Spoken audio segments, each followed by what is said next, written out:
I am Evelyn Carter, 29 years old. 6 months ago, I lost my house, and when I asked my parents for help, they said something to me that I will never forget for the rest of my life. That night, my apartment burned down. I lost 7 years of memories in a matter of hours. When I called my parents, desperate and broken, my stepfather said 5 words I'll never forget. Not our problem. Be more careful. But that wasn't the worst part. The worst part came a week later when the insurance company told me my parents had been listed as the sole beneficiaries on my policy, a policy I never signed. And 3 days after that, a fire investigator asked me one simple question that changed everything. Who had access to your apartment last week? I knew the answer. My mother had visited, for the first time in 2 years. Before I continue, please like and subscribe, but only if this story truly resonates with you. And tell me in the comments, where are you watching from tonight and what time is it there? Now, let me take you back to the night everything changed. February 12th, 3:17 in the morning. The smoke alarm screamed at 3:17 a.m. I jerked awake to darkness so thick I could taste it. Acrid, chemical, wrong. My lungs burned before my brain caught up. Fire. I didn't think. Couldn't think. My hand found my phone on the nightstand, and I ran. Barefoot, pajamas, nothing else. The hallway was a tunnel of black smoke lit orange from somewhere below. I hit the stairwell door so hard my shoulder would bruise for weeks. 4 flights down, each step a prayer, each breath a knife. When I burst onto the sidewalk, the February air hit me like a slap. I stood there shivering in my thin cotton pajamas, watching flames lick out of my 4th-floor window. Unit 4B, my home. A firefighter approached me, his face grim beneath his helmet. "Ma'am, are you the resident?" I nodded. Couldn't speak. "I'm sorry." He didn't look away. "Everything in that unit is gone." Gone. The word didn't make sense. 7 years of my life were in that apartment. Photos of my grandparents, the only ones I had.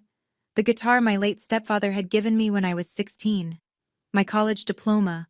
My laptop with every project, every memory, every piece of who I'd become since leaving home. All of it. Smoke and ash. I sank onto the curb, still clutching my phone. The screen showed 3:47 a.m. Around me, neighbors gathered in robes and slippers murmuring. Someone draped a blanket over my shoulders. I don't remember who. My hands shook as I pulled up my contacts. Mom, Dad. They would know what to do. They would come. I pressed call. The phone rang. And rang. And rang. 8 rings before she picked up. "Evelyn?" My mother's voice was thick with sleep. And something else. Annoyance. "Do you know what time it is?" "Mom." My voice cracked. "There was a fire. My apartment. Mom, I lost everything. I don't have anywhere to go. I don't." "Oh." A pause. Long. Empty. "That's unfortunate." Unfortunate. Like I'd spilled coffee on my shirt.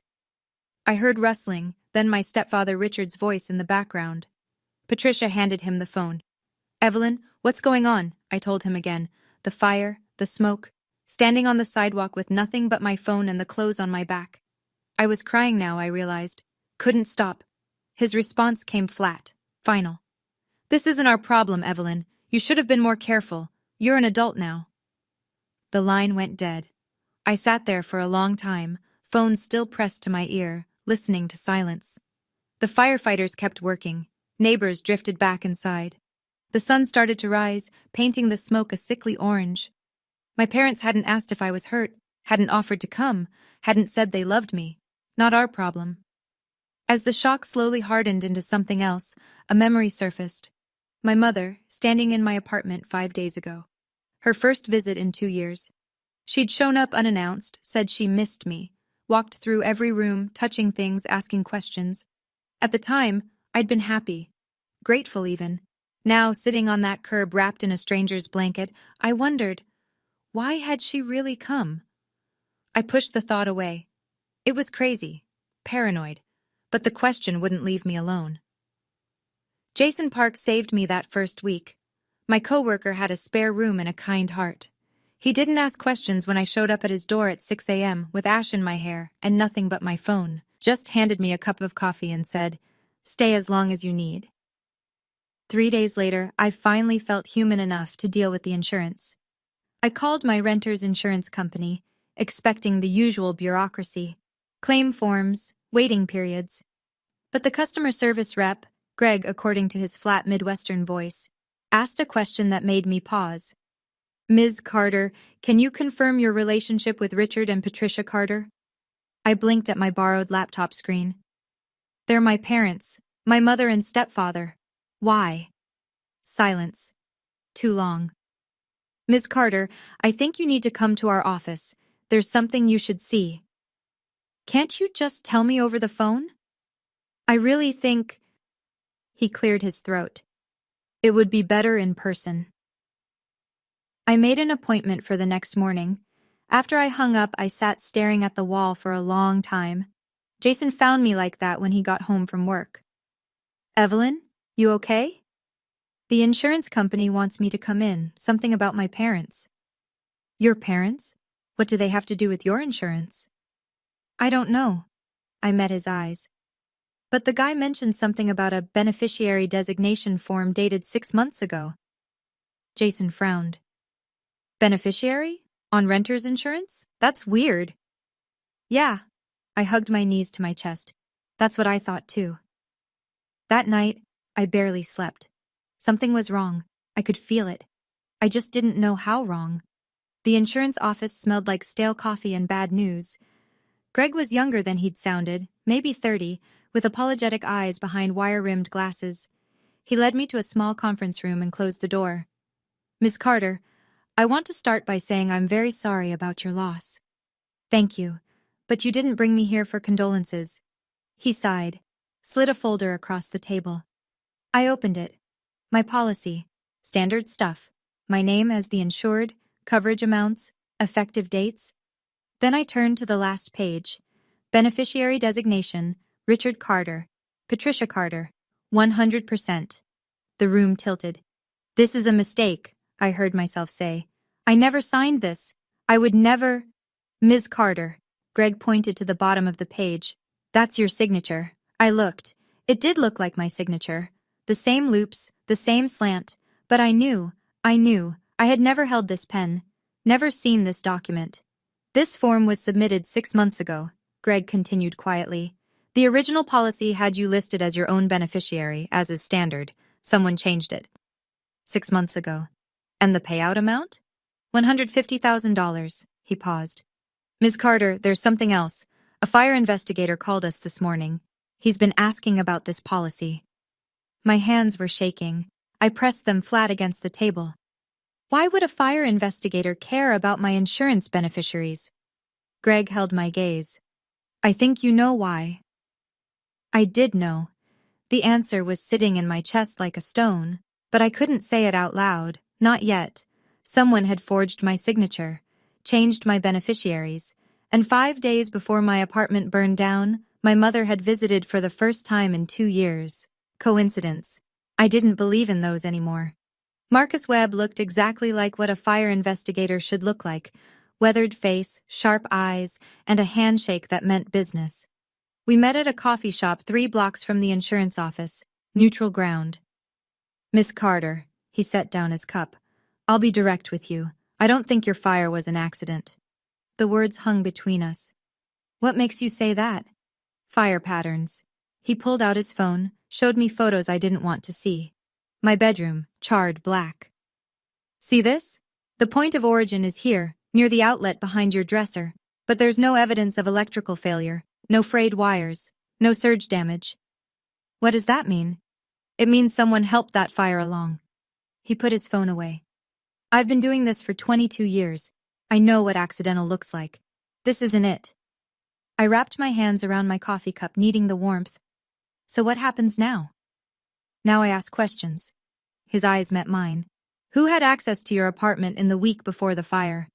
My heart stopped, then started again, too fast. "I had a visitor, 5 days before." "Who?"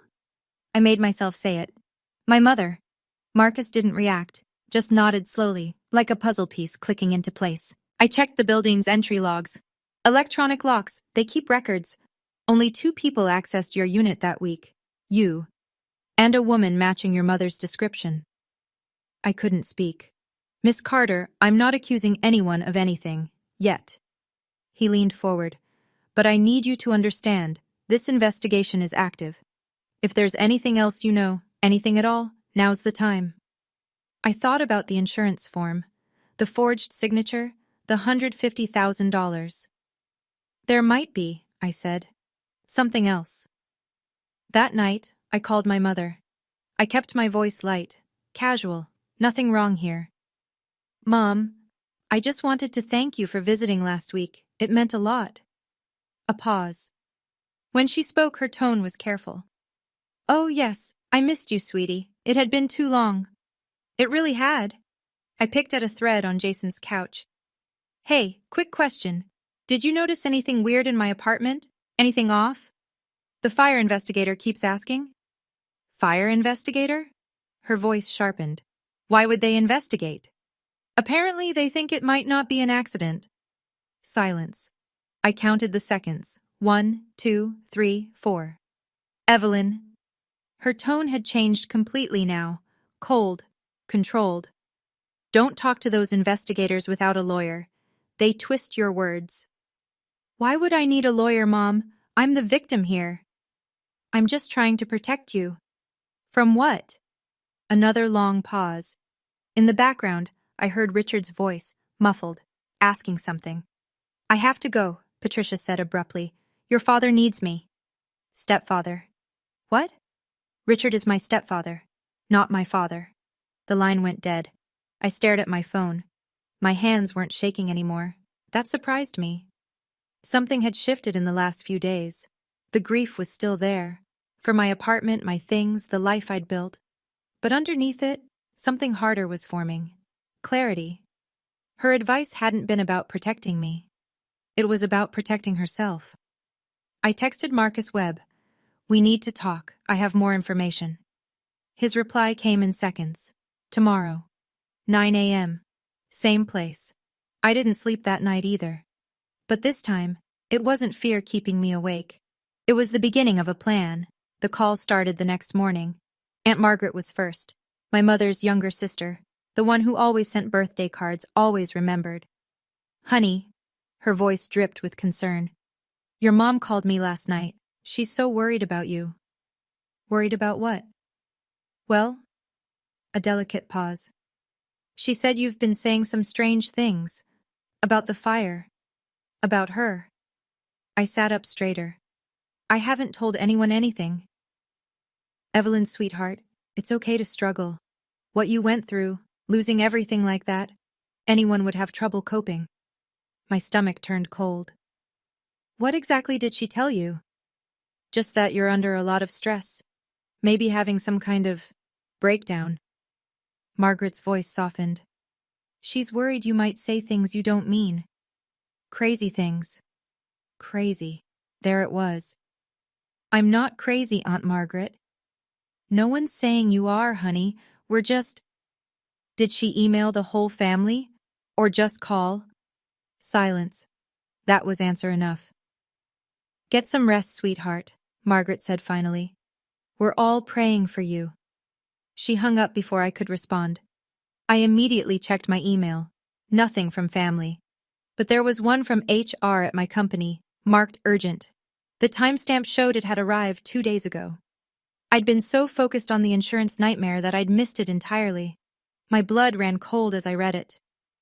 We received an anonymous call expressing concern about your mental state following recent personal trauma.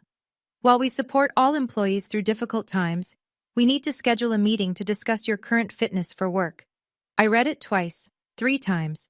She wasn't just trying to steal my money, she was trying to steal my credibility, my job, my life. Before I could even speak, she was making sure no one would believe me. The anger that rose in my chest was unlike anything I'd ever felt. Cold, clear, deadly calm. Game on, Mom. Marcus Webb raised an eyebrow when I told him about the HR email. That's a bold move, he said. Discrediting you before you can talk.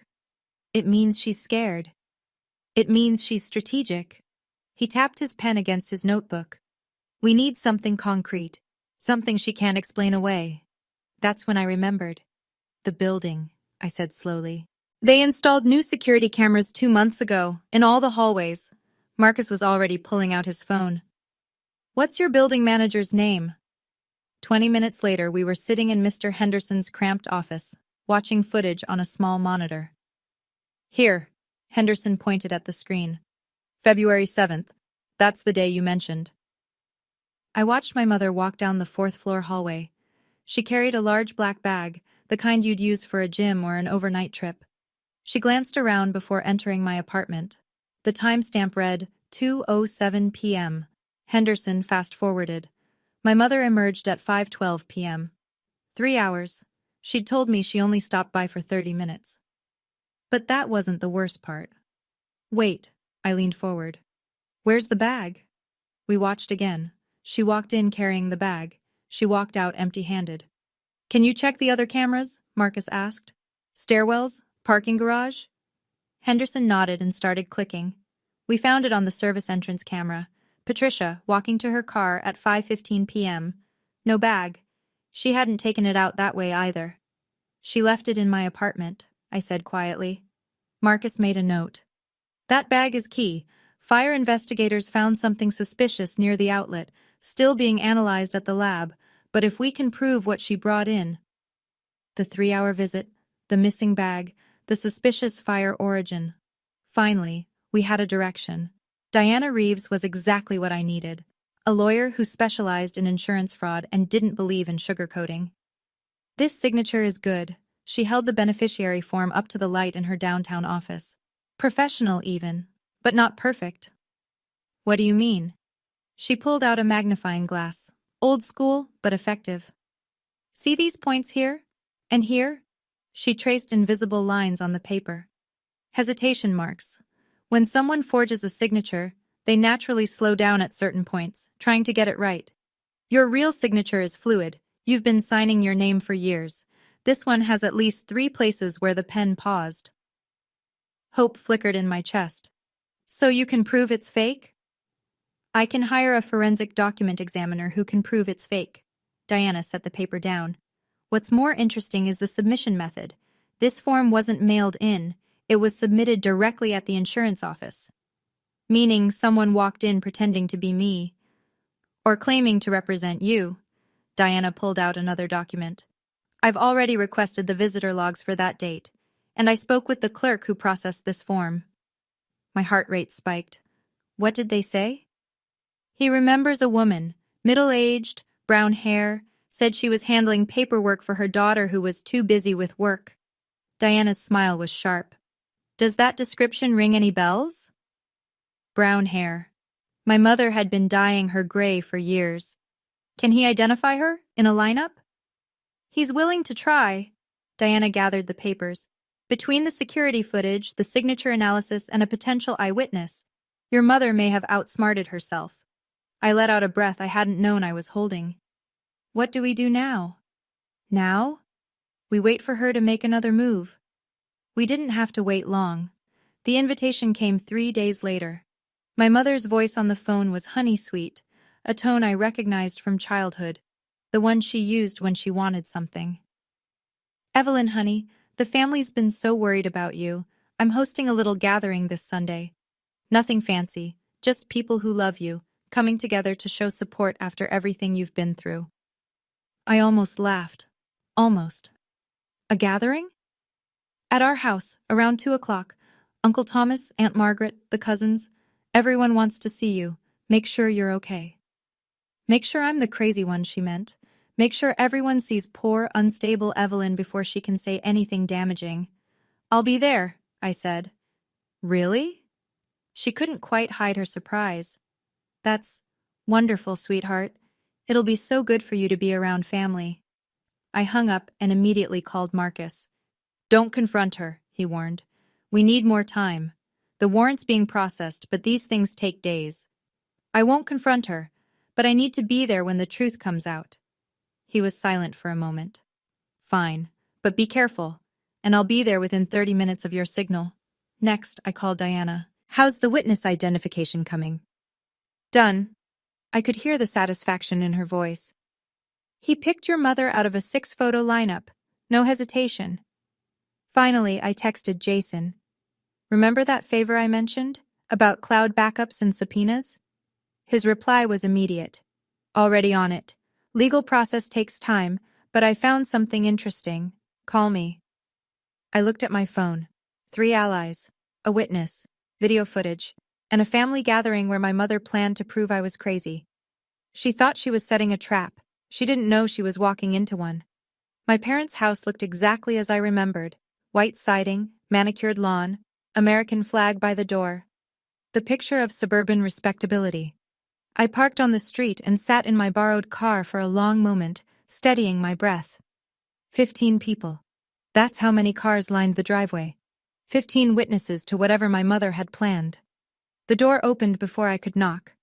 Patricia stood there in her Sunday best, cream blouse, pearl earrings, concerned maternal expression perfectly in place. Evelyn! She pulled me into a hug, holding on too long, too tight. Her voice carried for the audience behind her. My poor baby, I've been so worried about you. Over her shoulder, I saw them. Aunt Margaret, Uncle Thomas, cousins Brian and Michelle. Faces I'd known my whole life, all watching me with the same expression. Pity. Careful, calibrated pity. She'd done her work well. Come in, come in. Patricia kept an arm around me, guiding me into the living room like I might break. Everyone's here for you. The room fell quiet as we entered. I scanned the faces. Richard stood in the corner by the fireplace, avoiding my eyes, phone clutched in his hand. Aunt Margaret approached first. Honey, she took my hands in hers. Your mom's told us what you've been going through. It's okay to not be okay. The stress of losing everything like that, Cousin Brian added from the couch. Anyone would struggle. Maybe talking to someone would help, Michelle suggested gently. A professional? I looked around the room at my family, people who'd known me since birth, and saw not a single person who believed I might be telling the truth. Not yet, but that was about to change. Patricia waited until everyone had drinks in hand. Then she cleared her throat. I want to thank you all for coming. Her voice trembled, perfectly rehearsed. As you know, Evelyn's been through something terrible, and in times like these, family needs to come together. Murmurs of agreement rippled through the room. But I also need to address... She paused, dabbed at her eyes with a tissue. The elephant in the room. I stayed perfectly still. My daughter has been saying some very troubling things lately. Patricia's gaze swept the room, landing briefly on each sympathetic face. About me, about her father, about the fire. Richard flinched at the word father. He still wouldn't look at me. She thinks we... Patricia's voice broke. Oscar-worthy. She thinks we had something to do with what happened to her apartment, her own parents. Gasps, shocked whispers. Patricia, no, Aunt Margaret breathed. I know she's hurting. Tears now, rolling down her cheeks. I know she lost everything. But to accuse us of something so horrible... Richard stepped forward, placed a hand on her shoulder. His voice was flat. Our daughter is clearly not well. We love her, but we can't enable these delusions. The room's attention shifted to me, waiting for the denial, the breakdown, the proof that poor Evelyn had finally snapped. I said nothing. My hands stayed relaxed at my sides, my expression neutral. Let them watch. Let them remember this moment, my silence, her performance. My phone buzzed in my pocket, a text from Marcus. Got the full footage, you need to see this, now. I stood. Excuse me, I said calmly. I need some air. And I walked out the front door, leaving my mother mid-performance, her audience waiting for an act that wasn't coming. Not yet. Okay, I need to pause here for just a second. If my mother's performance is making your blood boil as much as mine was in that moment, drop a comment with the word busted. Because what happens next? Let's just say she really should have checked whether her daughter's building had security cameras before visiting. Like and subscribe if you want to see how this ends. Trust me, you do. Now back to the story. Marcus was parked 2 houses down. I slid into the passenger seat, heart pounding. What did you find? He handed me his phone. Full footage from all angles, watch. I watched my mother on the small screen. The hallway camera captured her walking in with the large black bag at 2:07 p.m., walking out at 5:12 p.m. with nothing. 3 hours, Marcus said. She told you 30 minutes. The bag? That's where it gets interesting. He pulled out a photo, charred plastic and wire fragments. Fire investigators found this near the outlet. Digital timer, the kind you plug appliances into. My stomach dropped. We traced the serial number to a batch sold at Henderson's Hardware, 3 miles from your parents' house. Another photo appeared on his screen, grainy security footage from a store checkout counter. 8 days before your fire, cash purchase. The woman in the footage had brown hair, familiar posture, a purse I recognized. Is that? We'll need official identification. But yeah. Marcus met my eyes. That's her. I looked back at my parents' house. Through the living room window, I could see shapes moving. My family, probably still discussing how sad it was that Evelyn had lost her mind. My phone buzzed. Diana. The witness identification came through, she said without preamble. Photo lineup. He picked Patricia, no hesitation, said he remembered her perfume. Channel number 5, said his mother used to wear it. I almost smiled. My mother's one consistent vanity. Marcus? I turned to him. How long until you can make an arrest? I submitted the warrant application 2 days ago, right after the witness ID came through. Judge Morrison signed it this morning. He checked his watch. I've got 2 officers meeting me here in 30 minutes. He studied my face. What are you planning? I'm going back inside. Evelyn. I won't confront her, but when you come through that door, I want my family to see the truth, all of it, at once. He hesitated, then nodded. 30 minutes. Then we end this. I sat in Marcus's car for another moment, gathering myself. The evidence was solid now. Video footage, witness identification, timer device remnants, a forged signature. My mother had been careful, but not careful enough. One more thing. I looked at Marcus. The messages. From her phone. Jason had explained it to me the day before. Cloud backups, text messages that users thought they'd deleted, still sitting on servers accessible with a proper subpoena. The legal request went through this morning, Marcus confirmed. Patricia's carrier is cooperating. We should have her message history within 48 hours. But I already knew what we'd find. She hadn't done this alone. Richard knew. Maybe helped. And somewhere in those deleted texts was proof. Go. Marcus checked his watch. I'll be there at 2:45. Just stay calm. Let the evidence speak. I nodded and opened the car door, then paused. Marcus? Why are you helping me so much? This is more than just standard investigation. He was quiet for a moment. My sister, 15 years ago. Abusive ex-husband burned down her house while she was at work. Insurance company tried to deny her claim, said it was suspicious. His jaw tightened. She spent 3 years fighting to prove she didn't do it herself. Nearly destroyed her. Did she win? Eventually, but it cost her everything. He met my eyes. When I saw your case, mother listed as beneficiary without consent, fire with no accidental cause, I knew. Someone was trying to do to you what they tried to do to her. I understood then. This wasn't just a job for him. Thank you, I said. Don't thank me yet. Thank me when she's in cuffs. I walked back toward my parents' house. 25 minutes. Then everything would change. The living room went silent when I walked back in. Patricia was still at the center of the room, tissue in hand, playing the wounded mother. But something flickered in her eyes when she saw my face. I wasn't crying, wasn't shaking, wasn't behaving like someone on the verge of a breakdown. Evelyn, honey, she recovered quickly. Are you feeling better? Do you need water?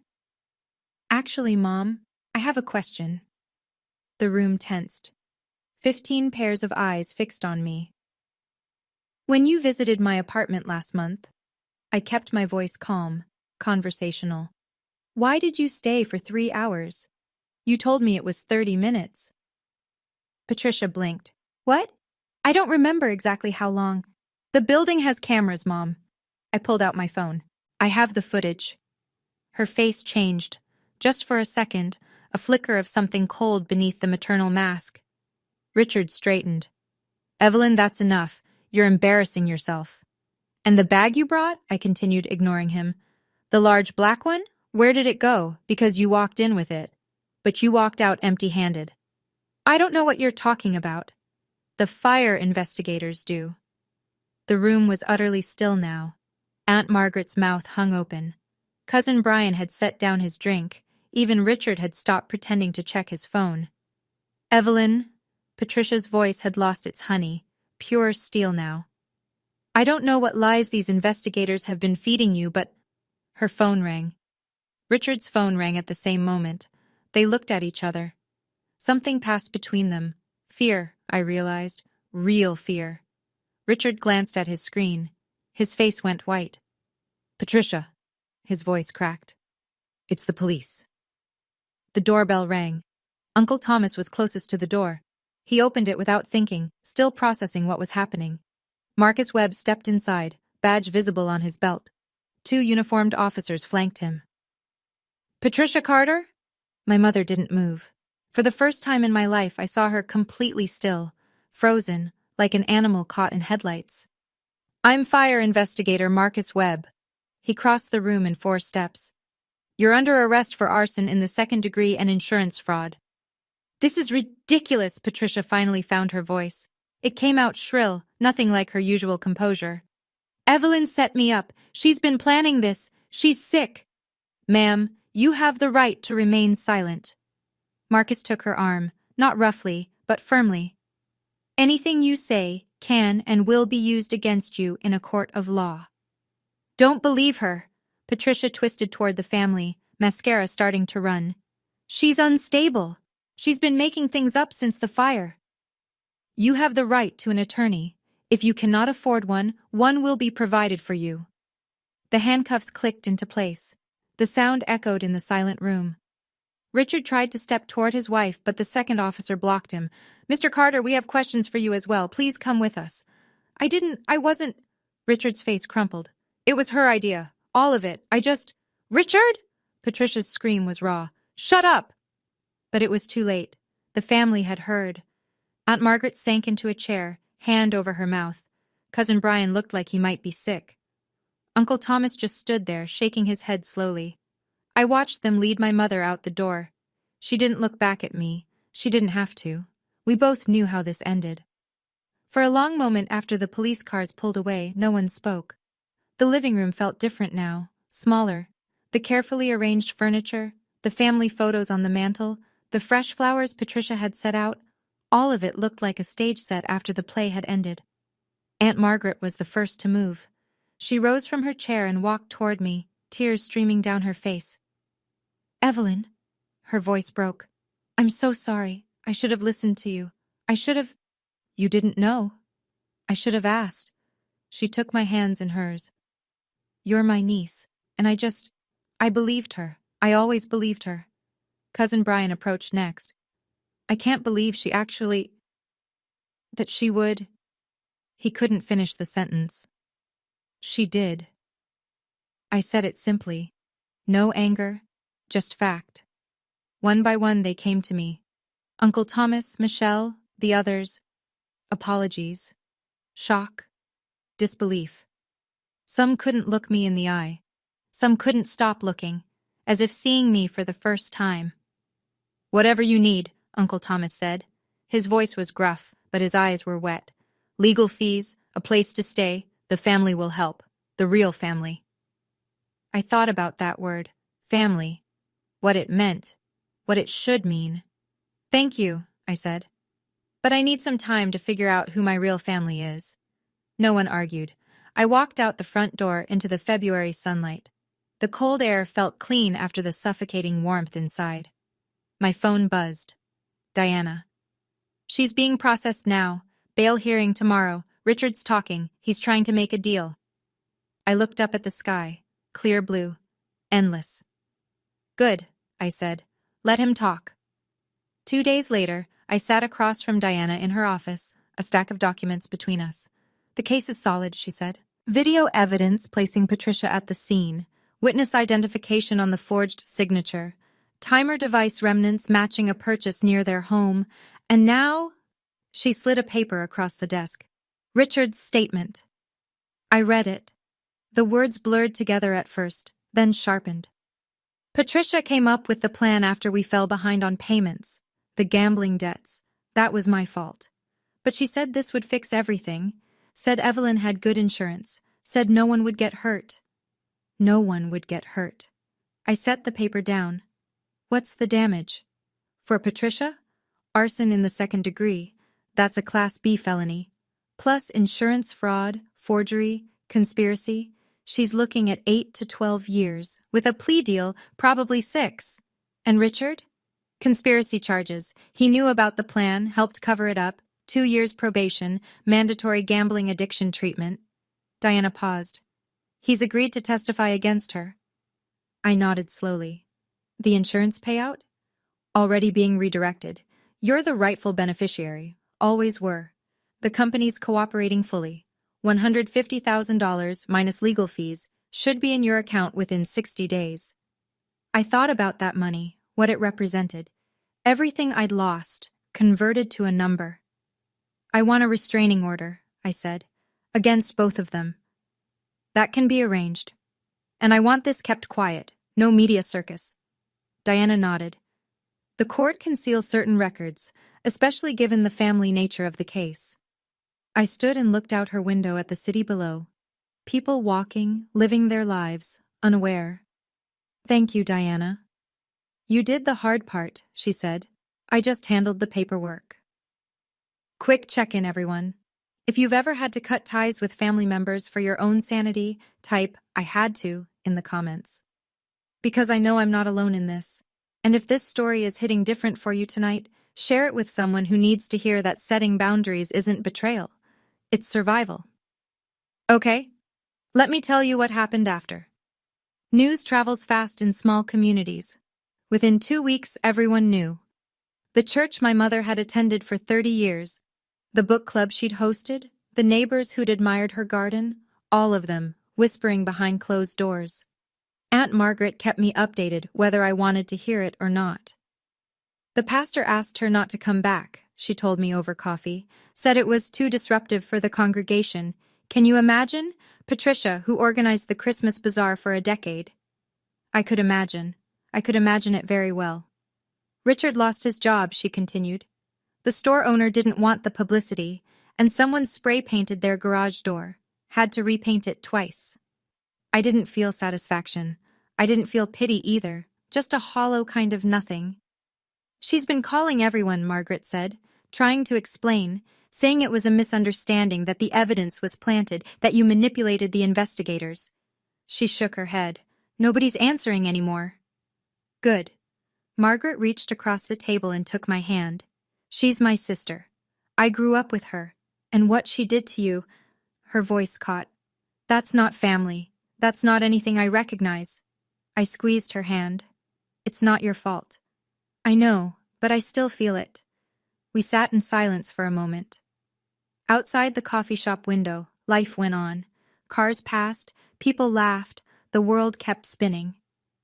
The gambling, I finally said. How bad was it? Richard's gambling? Margaret's face darkened. Bad. 180,000, maybe more, to people you don't want to owe money to. That explained the desperation, not that it excused anything. She thought she could fix it by burning my life down. She thought wrong. Yes, she did.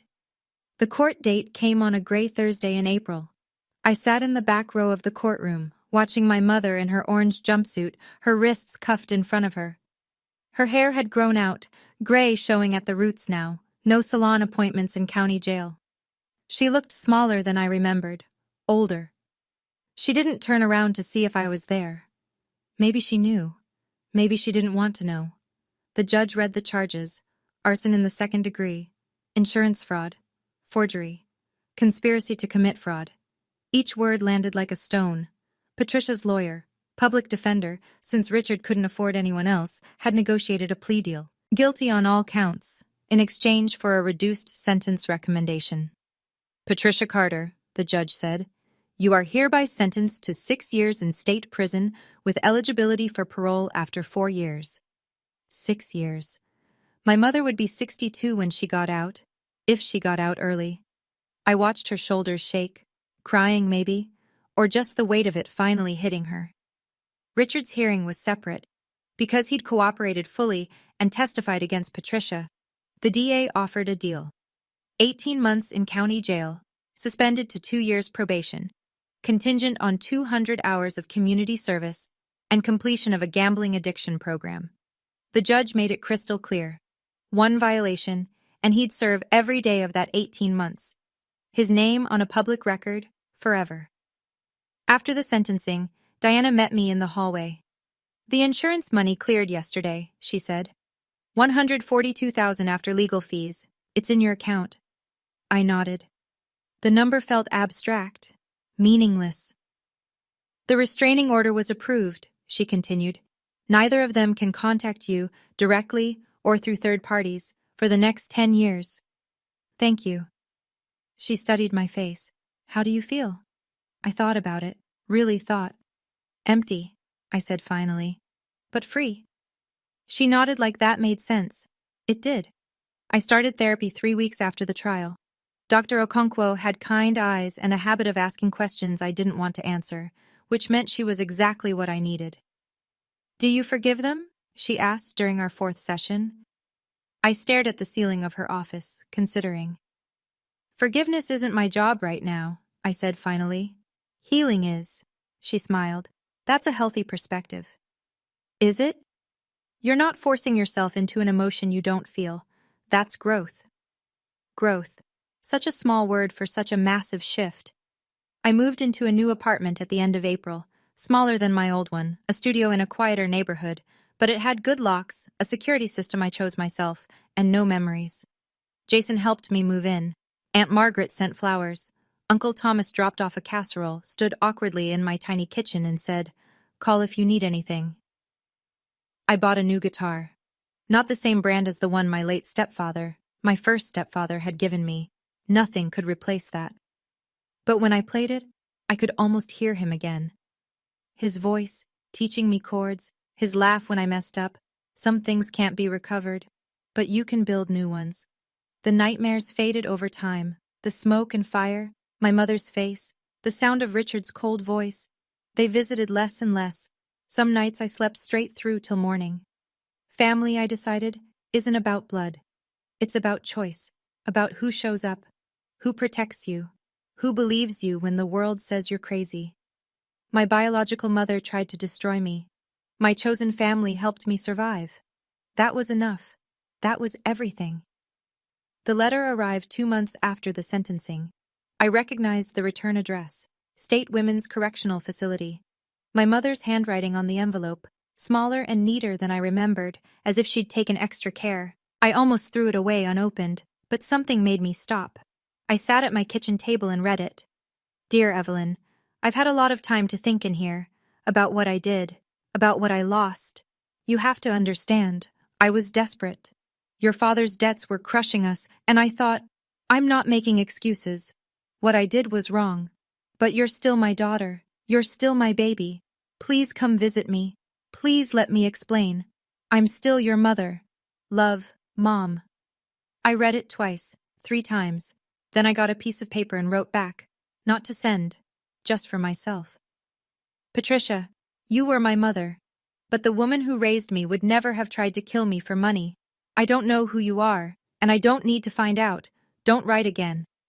I folded the letter carefully, put it in my desk drawer. Maybe someday I'd send it.